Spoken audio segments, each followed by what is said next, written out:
5 years of age.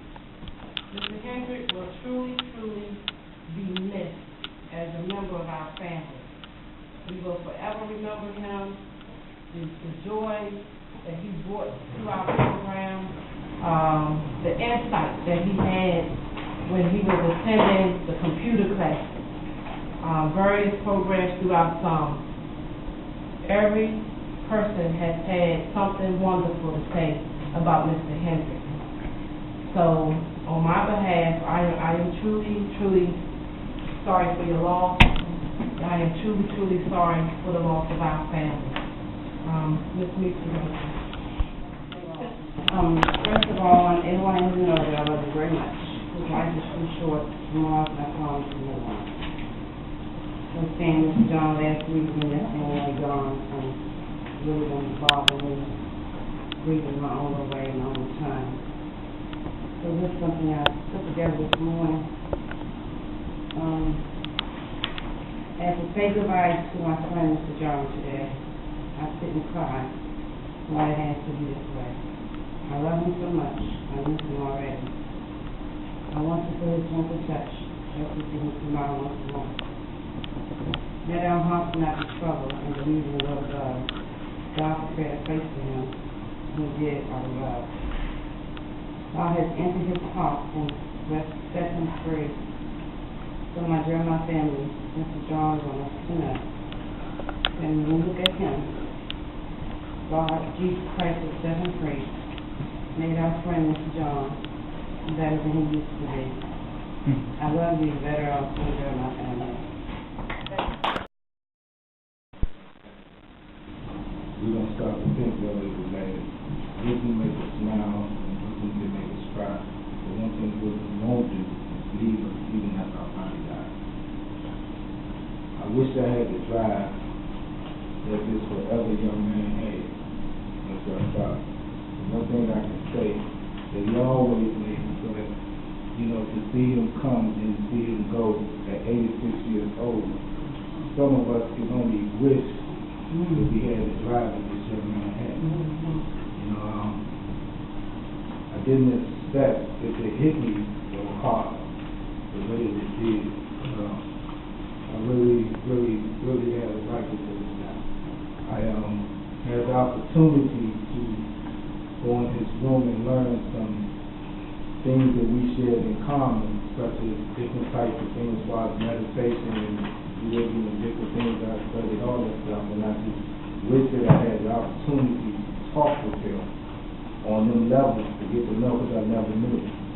Sometimes we don't know what makes us go and what's behind us to push us to be so strong. I just admire his ability to be disciplined in his eating habits and all of these things that make him 86 and can move and go as he did. So the day he walked in here, that day I stood him in front and I knew something was right. When I saw this young man not be able to get up on himself, I knew something wasn't right. But I don't look at it more as a death, I look at it as a game. He gave us his time here, but he lived a long life and his time to go home. He needs space and that wisdom and knowledge to come from the Father. That we can be 86 and go just as long as he did.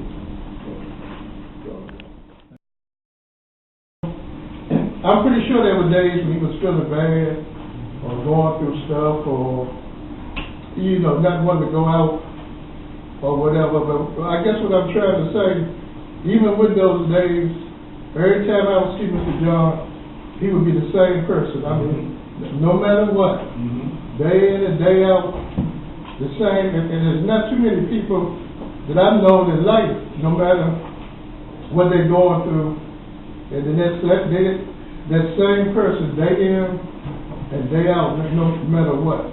And I always remember Mr. John for that. I had the pleasure in his travels. I was heading toward Northwestern. He happened to be heading out. And he said, "Carl, are you heading toward Chinatown?" And I said, "No, not really, but I said, you need a ride. I'd drop you off down there." And that was really one of the few opportunities me and him had to talk one-on-one away from the building. And it was one of the most enjoyable conversations I've ever had. I mean, in-depth and information-wise, and just, knowledge. We had a good time, even though it was a short drive, but for him to ride with me and give me information, I never forgot that. And I had, I guess, a semi-funny story about Mr. John. I remember one day he came in, it had just begun to rain. And I said, Mr. John, wear your umbrella, it's kind of raining out there. And he said, I don't have an umbrella. So I said, look, the next time it rains and you need to go back out, I have an extra umbrella. And I was just saying that kind of in jest. And maybe 7 to 10 days later, it was raining kind of heavy. And I was in there, still I wasn't woke yet. And oh God! And I said, what in the world? But he remembered that even though it was almost 2 weeks later, I had to give him my umbrella. He always was a positive influence in my heart. And like I said, I can't get over. Every time I see him, I know everybody go through good, bad, this and that at their age, but for him to be in his 80s and be the same, every day he's the same, person, the same, just full of joy and gratitude, for me to witness that was a blessing. And so that's all I'm going to miss him, and that's all I have to say. He would always say he was vegetarian, and he would charge them, and they would make him vegetarian food.